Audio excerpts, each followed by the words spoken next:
once a very nice vehicle. I wonder what this used to be. I bet you that was a nice vehicle at one point too. Looks like an inline 4. Old inline 4. Wow. Whole bunch of hidden gems. Look at that truck over there yet. You see that? Nice. These guys here obviously collect old classic vehicles. Old style pickup truck. Who knows what kind of truck that is? Wow. I could use a little bit of a refurbishing.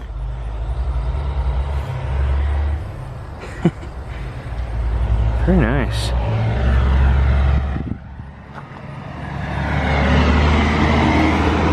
New Holland, it says. New Holland used to make pickup trucks?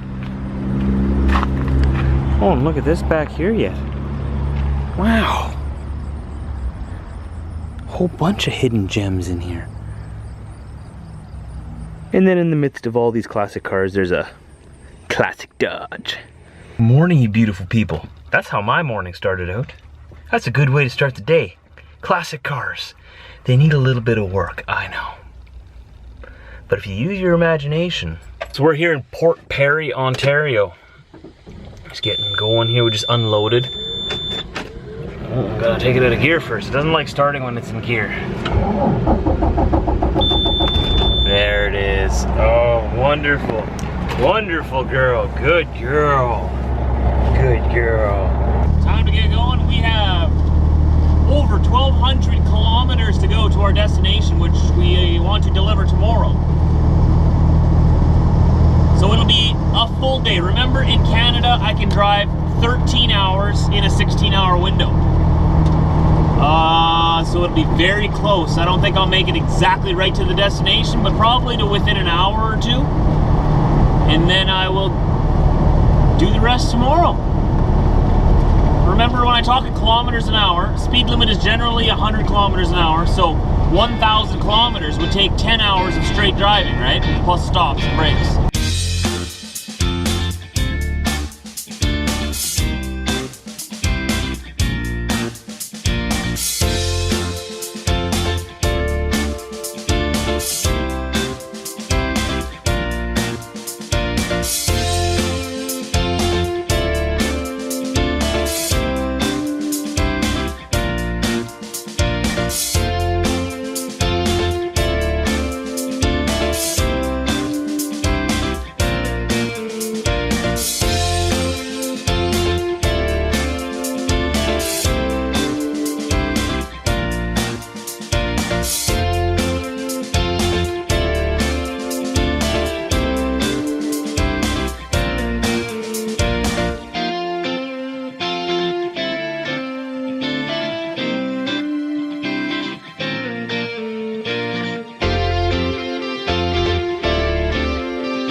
You know, I woke up this morning, I was thinking to myself, boy, I hope I get stuck in a traffic jam today.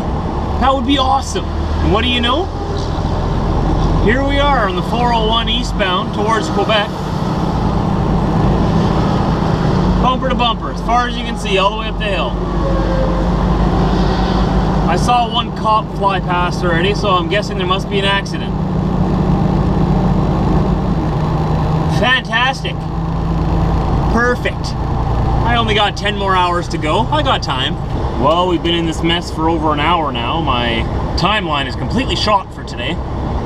We won't be making it near our destination. I'm gonna have to call them in the morning and let them know, hey, 401 was plugged up today. I mean, sorry, I'm not gonna be there on time. It's amazing. If this was an accident, it's amazing how one person's negligence or inability to pay attention, or maybe someone's legitimate accident, affected so many people's lives behind them. Isn't that a lesson in life? Use that as a metaphor if you want. Every decision you make affects everyone around you. Now there's hundreds and hundreds of these trucks and cars that are late for wherever they gotta be. Some people got strict, important appointments to be at. Some people are just late for supper. Well, it must have been bad because they shut down the entire 401 highway. This is the busiest highway in the country. All right, guys, it's detour time.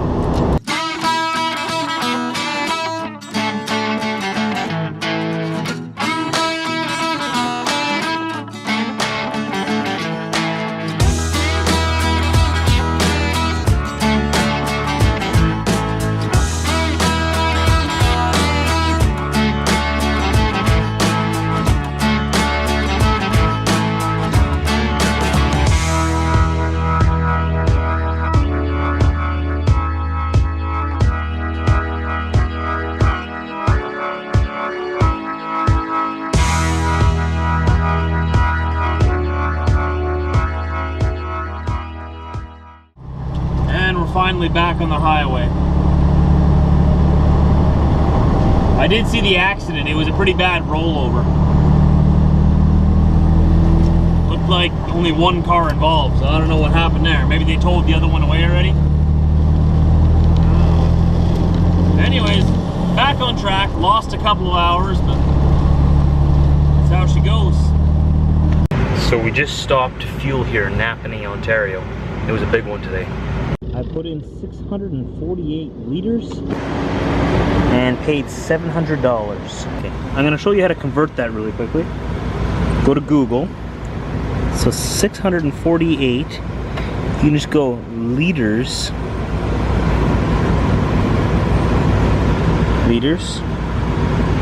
to gallons.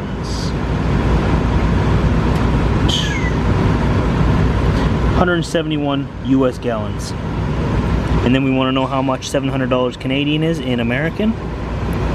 We go 700 CAD, that's Canadian funds, to USD. That was 527 US dollars. Wow, the exchange rate just keeps getting worse and worse. Yikes. So how many US dollars per gallon that would be? Let's see, $527.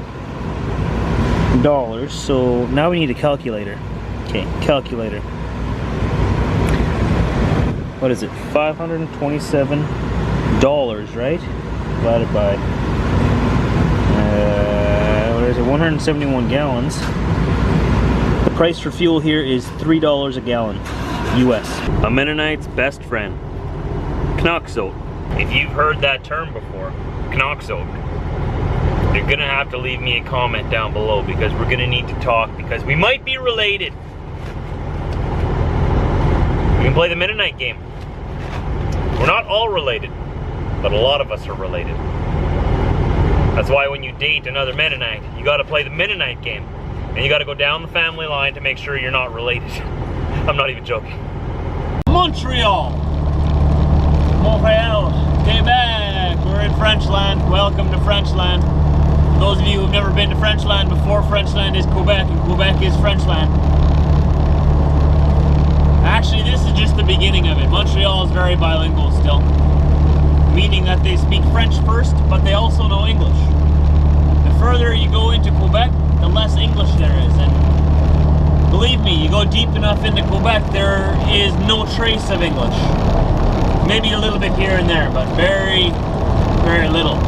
So that's what makes Quebec unique in Canada, is that they speak a different language than the entire country. Don't ask me why or how that makes sense. It doesn't. I mean, but that's the way it is. And it's a very nice province, actually. Very nice to visit. So if you haven't been to Quebec, Google it, look at it. If you're planning a tour to Canada and you want to go across Canada, don't forget to stop in Quebec. It's a very unique experience. It's like you leave the continent. It feels like you're almost like in France, but don't say that to them.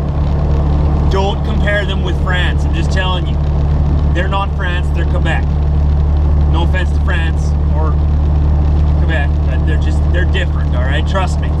Just keep in mind, if you come and visit Quebec here, that all of the signs and everything else is in French. So bring a translation book or something, bring Google with you, because if you don't speak French, it's gonna be very hard to get around. just say you probably see on the sign on the right there, the sign above me there. Like, if you're driving through here, everything is in French. Just a heads up. So when you go into a store, when you come visit Quebec, they will greet you in French. In this part of Quebec, they know English too. They're all bilingual for the most part. If you don't know what to do, for the longest time when I first started coming to Quebec, I didn't know how to respond when they greeted me in French. They'd be like, oh, oui, bonjour. And I'd be like, I don't speak your language. And then they start speaking English. And I'd be awkward about it, right? Now I'm used to it already. When you go in there, they greet you in French. Just start talking in English as if they greeted you in English. And they'll switch over. They'll like turn the switch in their mind and they'll start speaking English to you. And it's all good. And then, you know, the next person comes in line and they reboot themselves and start all over in French with them. So it's easy in this part of Quebec. When you go up to Quebec City and the small towns in Quebec, it's a little bit different. I sort of do the same thing. If they start speaking to me in French, I'll just respond in English. I don't speak French, so... and if they don't speak English, they'll find someone who does speak English. So it's not like they'll just leave you hanging. They'll find someone to help you. So it's not that hard to communicate in Quebec. I know I exaggerate it sometimes and whatnot. It is frustrating sometimes. You go to a shipper and you're trying to work out paperwork, right? Because I need to make sure I have all the right paperwork to cross the border into the United States. And the guy doesn't speak English. Or doesn't want to. And it's very frustrating sometimes to make sure that you get all the right paperwork. If there's something there or if there's something that's missing that's supposed to be there, and you're trying to tell them that, but they don't understand what you're doing, they just think you're trying to be difficult, yeah, that can be frustrating, but for the most part, that doesn't really happen. I mean, you just start speaking English, and they'll just switch over into English. Like, you don't gotta be rude about it or anything, like, don't be arrogant, but if you don't speak the language, you don't speak the language, ain't nothing you can do.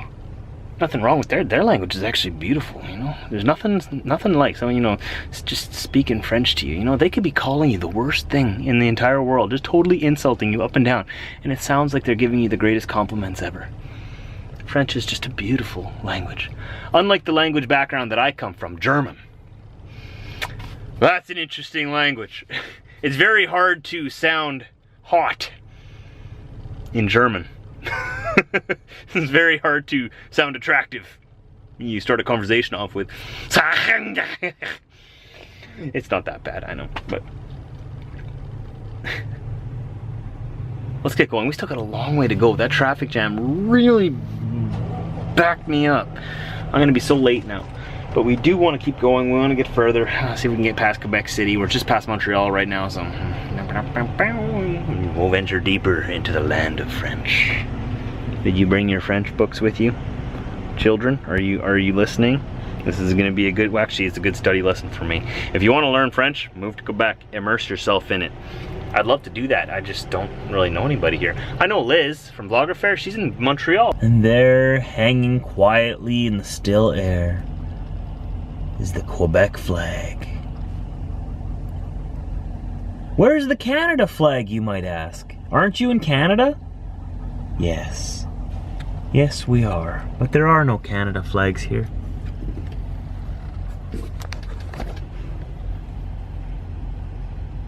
Bothers me.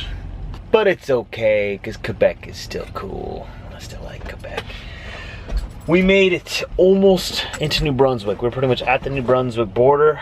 Oh, I could have made it all the way there if it wasn't for that traffic jam. But I'm tired, so I stopped. Here I am. I'm at the Irving. We've been here before quite a few times. It's in Saint-Antonin, Quebec, or Saint-Antonin, Quebec. Is that how you say it? Saint-Antonin? Saint-Antonin, Quebec. Sorry, I'm butchering it. I'm sorry. I'm tired. I got nothing against Quebec. I love it here. It's a beautiful province, and like I always say, if you make a trip to Canada, don't forget to stop in Quebec to experience the French side of Canada, or the French corner of Canada. It's a really different place, and it's very nice. They take very good care of their cities, and it's got a lot of history here. They're very proud of it, and you won't regret coming to visit Quebec. And while you're here, don't forget to visit Manitoba. We have a lot of farms, flatlands,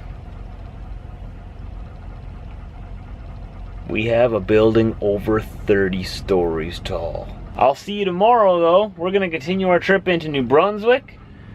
And I don't know where we're going from there. No idea yet.